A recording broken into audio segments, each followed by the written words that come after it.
Broadway's my beat. From Times Square to Columbus Circle, the gaudiest, the most violent, the lonesomest mile in the world.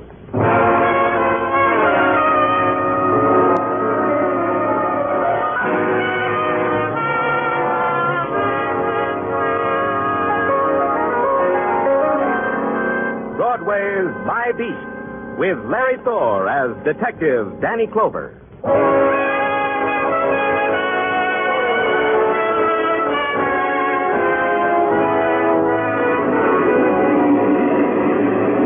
Broadway, it's a jagged dream of concrete and steel and twisted faces, where the vision of beauty stands in a doorway at the end of night. And you go looking for it, and you're stopped by a guy selling the latest postcard or a sightseeing tour through Joyland. And you keep looking. Then the same guy stops you and lays you out you'll never make it. You never do. It's Broadway, my beat. A cop doesn't have to go looking for death. They call you in on it. My call was a greasy brownstone building that crouched on maybe half a block where Harlem reaches up for Central Park. Its walls were covered with withered ivy, and its windows were barred with iron, not withered. On a soot-covered sign, you could make out a restful-sounding name. Primrose Sanitarium, rest home for what you couldn't make out. And then a door was unlocked. And a man stood in front of you in a starched white jacket, with his hands folded like ice prongs that hung from his narrow shoulders. It's after visiting hours, chum. I was invited. Danny Clover, Broadway Special Detail. Oh, we've been waiting for you. Waiting with bated breath, chum. Come on in, chum. You're the friendly type, huh? Oh, yes. All the chums in our little institution find me gentle and friendly. Right down this hallway. The chums? Who are they? Sick people, lost people. You know how it is. Do I? Of course you do. You're a policeman. That settles it. And you? What are you? Male nurse named Horace Vesper. Assistant to Physician Ellery. Him and me, we're the administering angels of Primrose Sanitarium. Angels? Mm-hmm, chum. Here we are. Who is it, Horace? One of the patients giving us trouble? No, physician. They're all asleep like suckling babes. This is the detective who answered the call we made. Oh. How do you do, sir? I'm Dr. William Ellery. Well, I see you're astonished at the state my laboratory's in. But we've had a disorder here, as you see. A bourbon, sir? On the phone, you said a man was dead. Where is he? Oh, there on my operating table. Show the detective, Horace. Sure, physician. Over here, chum. See how it is, Mr. Clover? Yeah. Who was he? One of your patients? In a sense. You can talk plainer than that. I don't think I can. You tell me about it, Horace. Sure, physician. It was like this, chum. We found this man on our doorstep. He was... One of the lost people? You're quick, chum. No. This one was bleeding from a knife wound, but lots of blood. Stabbed. So I lifted him in my arms like he was a foundling babe, and I brought him here to the physician.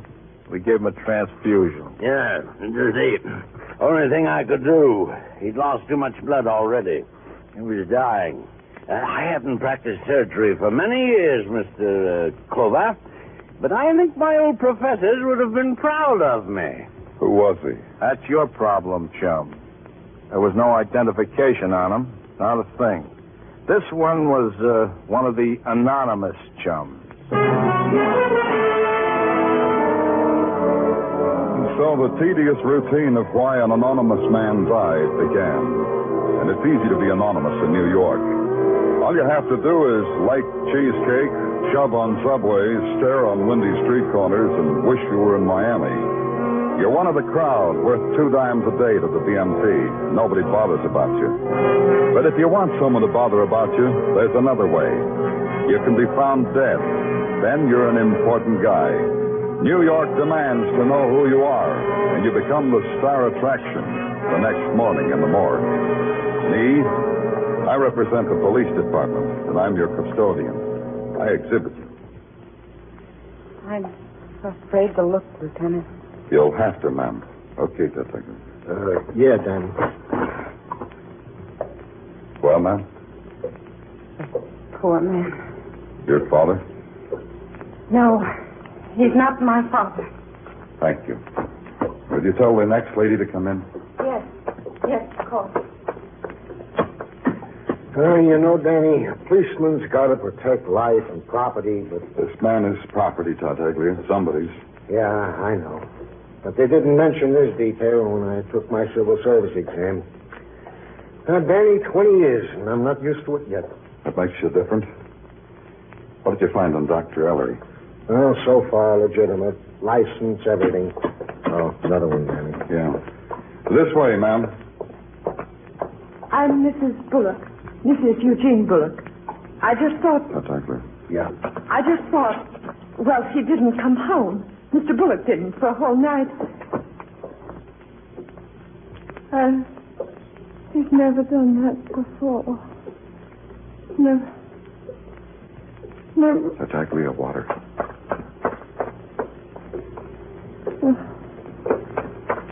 Here, Mrs. Bullock, drink this. Thank you.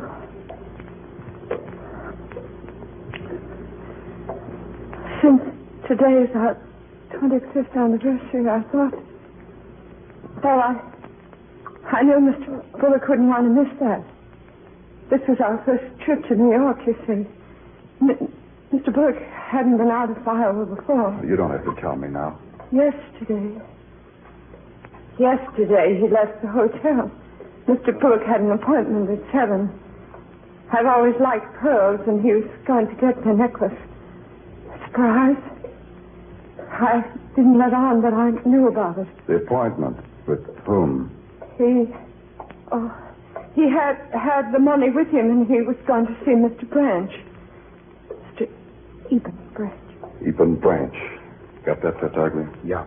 I didn't want to ruin Mr. Bullock's pleasure. I knew what it meant to him.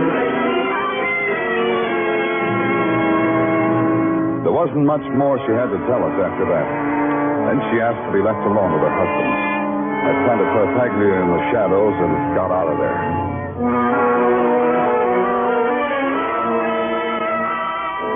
The New York telephone directory is a jewel, a dream, a work of art. It gave me Eben Branch's business, trader, his address, 12 Gramercy Park South, and his telephone number. What I needed I couldn't get by dialing, so I called on Eben Branch, trader, 12 Gramercy Park South. From the police, eh? Avail yourself of a bamboo fan, my boy. The rain is making it more humid, I think. The place of Eben Branch was a fragment torn out of a tropical paradise and enclosed in double-paneled glass. Even to the white cargo-type rain pouring down in the space between the glass walls from a contraption bearing the seal of approval of the New York City engineers. Tropical birds played tropical games and sang sad songs in huge cages of gilded bamboo. And sitting in a fan-shaped wicker chair was Eben Branch, wearing yellowed linen, his hands touching the head of a girl, a silent girl in a jade sarong who strummed a tropical-type guitar. You'll find it pleasant here, Mr. Clover, far from the terrors of that jungle out there. You'll stay for a bit? I may never leave. Splendid. You're a man of quality, sir. I knew it the moment I saw you. I said as much to the girl here. Didn't I, girl? And now what can I do for you, sir? You could wake me up. Oh, it's no dream, Mr. Clover. All this was bought at a good price. A few souls, a few deaths, and a fantastic hoard of pearls.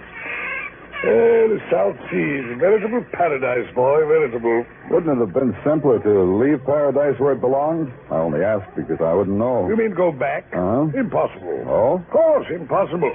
The moment I set foot on that island nirvana, I should be gutted by the native I stole the pearls from.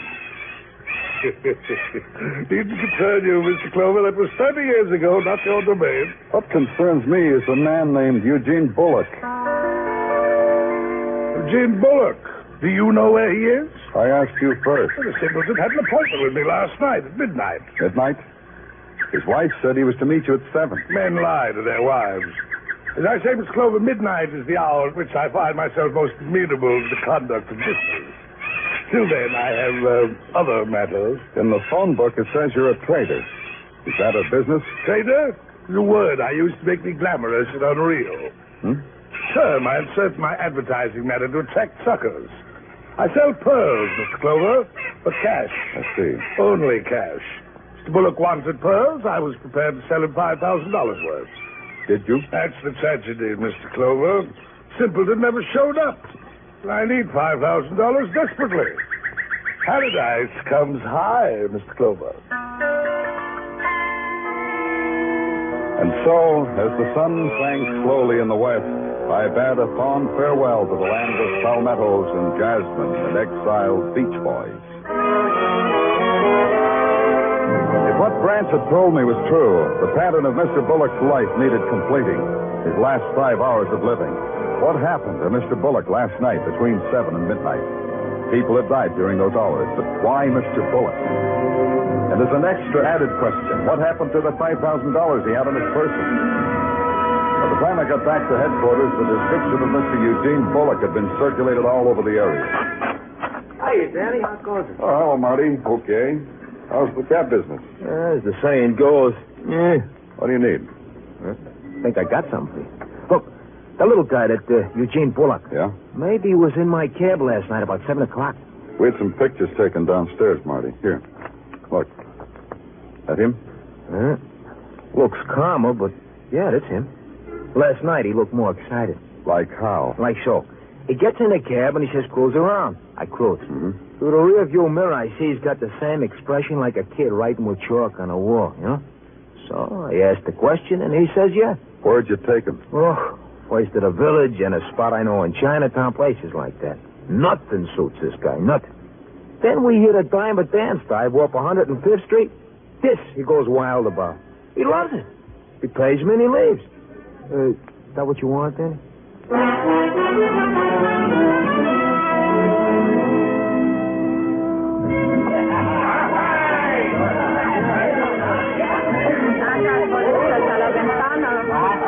Huh? ¿Quiere usted bailar? ¿Es necesario sacarlos? No, whatever it is, no. If that's how we say no in Spanish. Por favor.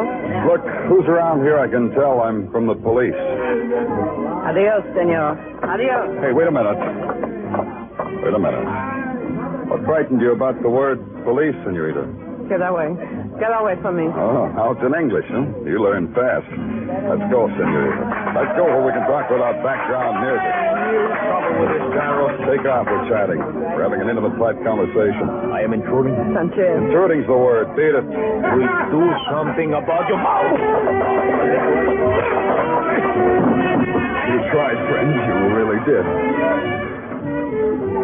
What do you know? Man gets knocked down in the fight, nobody pays any attention. This what happened last night, Rosa? This what happened last night? Music happened last night with maracas, Latin music. When we were interrupted, I was saying, let's go. Let's go. Wait. All right. Last night I was dancing with a sailor, a pretty sailor boy from Peru. And then a man was stabbed. The man died. Oh, bad. Somebody sees blood, somebody screams. Everybody runs out. Yes, even the pretty sailor boy. The wounded man is lying on the floor. Stabbed, but not dead. Then what? Sanchez helped me to lift him to my automobile. I drove him a little way to a sanitarium where the doctor. I left him. Why did you take the trouble? Why didn't you run, too? I felt sorry for the little man lying there. Oh? How about $5,000, Rosa? The little man had that much with him when he came here. He didn't have it later. Senor, I have never seen $5,000 in my life. Is that the truth, Rosa? Is that the truth? But you want me anyhow, don't you? I am arrested, yes? She was arrested, yes. And booked, yes. And Sanchez, her admirer, see, also. It was simple and it was fast. I had the victim, the motive, and 2 grade A suspects. I told the boys in the press room the solution of the murder of Eugene Bullock was only a matter of hours. Simple routine, I told them. I've never been so wrong in all my life.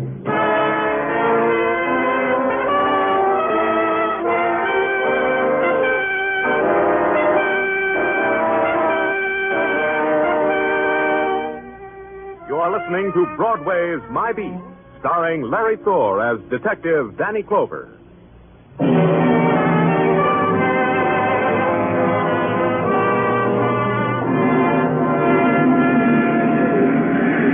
Broadway is the name of a street, and it's a world apart. It's a world that explodes every 24 hours, then starts all over again. The faces might be different, but the expressions are the same. The current population had a current crime to consider, and I had promised them a killer. The killer of Eugene Bullock, an alien from Iowa. But I wasn't keeping my word. Grade A suspect Rosa was being uncooperative. She said she didn't have anything to do with the killing. Somebody else at the dance hall must have done it. So I gave her a chance to tell me who. The chance was the police lineup. Well, they're ready out there, Danny. 12 guys who could have been at the dance hall at the time of the stabbing. Thanks, Tartaglia. This is what we call a police lineup, Rosa. Rosa, Yes? the lights are so arranged that we can see those 12 men and they can't see us. You can say what you like and the men won't know who's speaking. I see. Yes. Now, I want you to pick out the men you recognize. The men who were in the dance hall night before last. Go ahead. That one, Lieutenant. The tall man on the end. Well, that's Artie Westfall, Danny. Gets his name on the blotter like clockwork. Vagrancy. Commutes between the Bowery and the drunk tank. 2 convictions for purse snatching. Never mind, Tartaglia. Let's just run them down. Who else, Rosa? The one in the brown sweater with the eyeglasses. Yeah. Who else? That one? You mean the one holding the cap? Oh, yes, that one too, but I mean the one next to him. Go ahead. That one and that one. Yes, I'm sure of it. Keep going. The man without hair and with the mustache. You remember him? I danced with him. He wanted to meet me later. Okay, Tartaglia. Let him go, all of them. Tell him to go home. Yeah, Danny, sure. Take Rosa back to the matron and lock her up again. Senor, what are you doing? I don't understand. And I'll explain. You're lying. You're covering up for someone. The last man you pointed out, the baldy who danced with you. He was planted in the lineup. He's a cop. Take her away, Tartaglia. Maybe your boyfriend's got a better memory.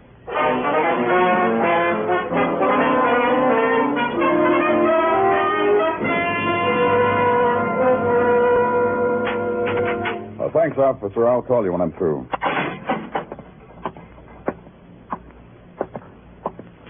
Cigarette, Sanchez? No. No from you. Here's a pack. Keep them. They're yours. By what right you hold me here? By what right, The huh? man was murdered. That gives us rights. Him and me. You're crazy, insane. I kill no one, police. Stupid. But you're man of honor, huh, Sanchez? Como? I'll explain. You're a man of honor. You love Rosa. It degrades you if anyone manhandles her.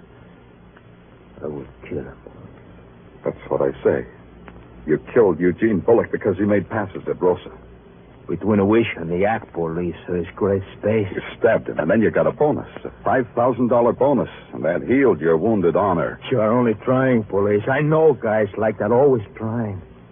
We have a word for them in Spanish. Be polite, Sanchez. It's easier when you're polite. Okay. I'm polite. That's good. What have you done to Rosa? I wondered how long before you'd ask me that. What have you done to Rosa? If we had to. She confessed to the murder of Eugene Bullock. You lie. Your mouth lies. She confessed, Sanchez. She only does it to protect me. I stabbed him. Tell me about it. What like you say? This Bullock, he put hands on Rosa. His old hands on Rosa's body. This happened many times with Rosa. The hands of an old man. Yeah. The $5,000, where is it? Oh, leave me alone. Please, leave me alone. All right, Sanchez. Let's get a stenographer. Did he confess, Danny? Yeah. What do you want, Taglia? Oh, I thought you'd want to know about this, Danny. They fished Horace Vesper out of the lake in Central Park. When? About an hour ago. Hey, Danny, getting Sanchez to confess, that could mean a promotion. To what, Tartaglia? To oblivion? You have it in the palm of your hand, sewn up clean and neat, and it slips away because a man named Horace Vesper was found dead in a lake. That changes it. You shudder at the fatal mistake you almost made. You shudder. By that time, you're pushing your way through a crowd whose eyes are vacant and unblinking. And it's the same crowd you always see in attendance at a public dying. The setting was nice, though. Central Park never looked better. The leaves turning to gold, the sun shimmering on the lake. Ducks fat and happy. The dashing blue uniform of New York's finest. And the lump of a man lying gray and sodden on the bank. That's him, Danny.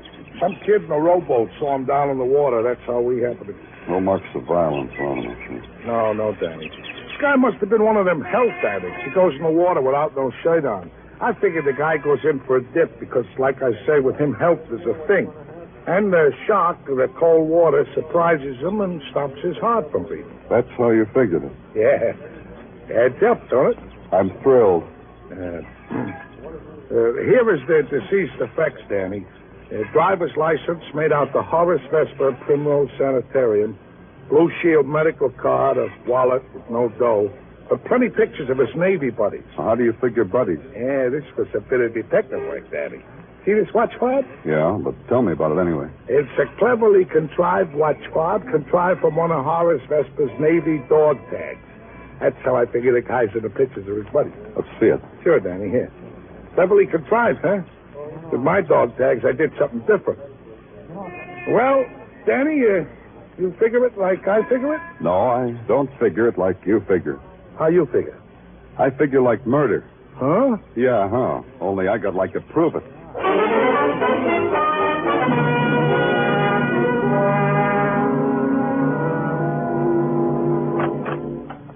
Hi, Danny. Come on in. Thanks, Maria. How's the darling of the police laboratory? Everything okay? Need some new Bunsen burners and things? Tell Danny about it. I'll fix it. How about just walking on little cat's feet, huh, Danny? Am I interrupting something? Well, Dr. Sinsky over there is working on something important, and experimenters can't stand the sudden jolt. Yeah? What is it?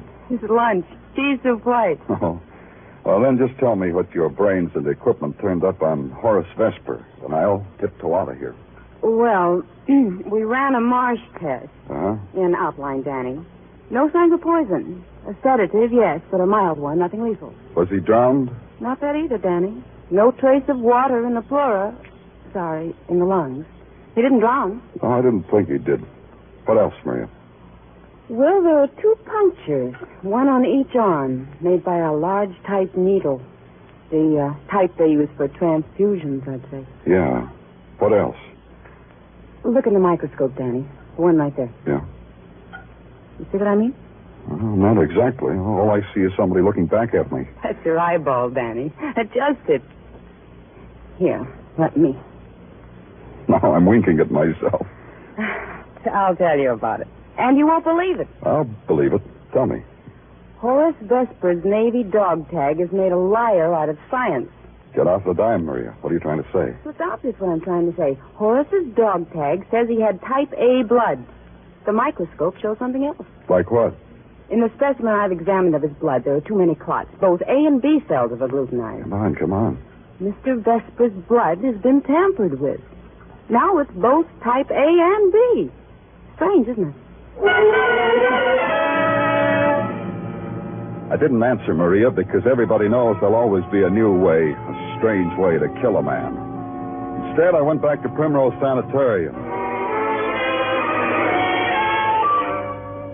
Its door stood open, so I walked in.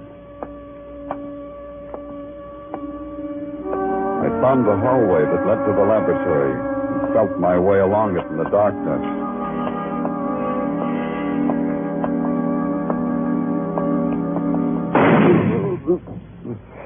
And that's what I got. Darkness.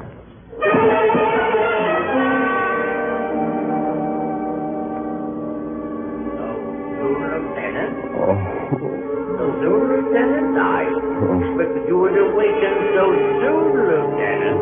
Where? In my office, Lieutenant, in bed. I really didn't expect you to awaken so soon, Lieutenant. It's my side. It's a mess, all right. Yeah? You see, Lieutenant, I hold myself personally accountable for what happened. One of the patients somehow got into my office and somehow got into my desk. Somehow got your gun and somehow shot me. Why? His protest against the world, I suppose. The kind of world he's made for himself. Anyone outside of it is an enemy. Now you're going to keep things locked up, huh? I'll see to it. But it's Horace's job. He should know better. Horace? Now, lie still, Lieutenant. You've lost a lot of blood. You're weak. I am? Looks like a flesh wound to me. It's worse than that. You'll be better, though, after you had a transfusion and some rest. A whole lot of rest. I'm weak, huh? I can sit up. See, it hurts. I can do it. Oh, don't be a fool, Lieutenant. Lie down. You'll only aggravate your condition. Yeah. We mustn't aggravate conditions. The transfusion, Lieutenant. It won't hurt a bit. We'll just dab your arm with alcohol. And now, I'll get these things ready. My blood type's A, Doctor. Yes, I know. I ran a test on it while you were asleep. We mustn't make a mistake. Give me a transfusion of type B blood. Because that wouldn't make me well. That would kill me. The way it killed Mr. Bullock. I beg your pardon. You didn't give Bullock a transfusion to save his life. You gave him a transfusion to kill him. Poor fellow. Delirious. You killed Horace, too. Sedative in his bourbon, I figured. Then you gave him a transfusion of B blood while you took A blood out of him. Cute. You wanted all Mr. Bullock's money yourself. Not this greedy doctor. Now, Lieutenant. Remember your Hippocratic oath, Doctor. You need that transfusion, Lieutenant. Put down that needle. You're delirious. You have to be quiet. Put down that needle. You have got to be quiet. Here's some quieting for you.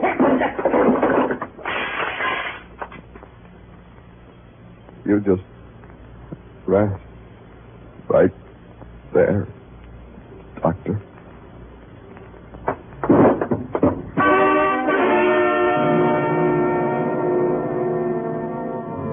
That's the way it ended. The part of it that I knew about. I had to be told the rest. That the police found the doctor in the corner of the laboratory gibbering to a bottle of bourbon. That I fought them all the way to the emergency ward, and that nobody in medical history protested the way I did. All they wanted to do, they said, was give me a transfusion.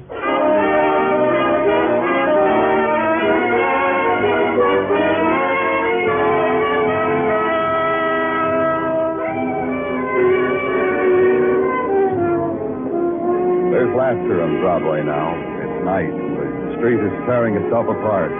It's drinks on the house and have another one show. And, hey, mister, I can really show you the sights. The frenzy and the big noise. Mostly it's the big noise.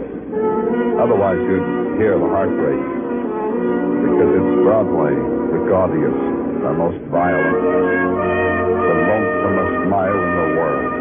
Broadway, my feet.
United States Armed Forces Radio and Television Service.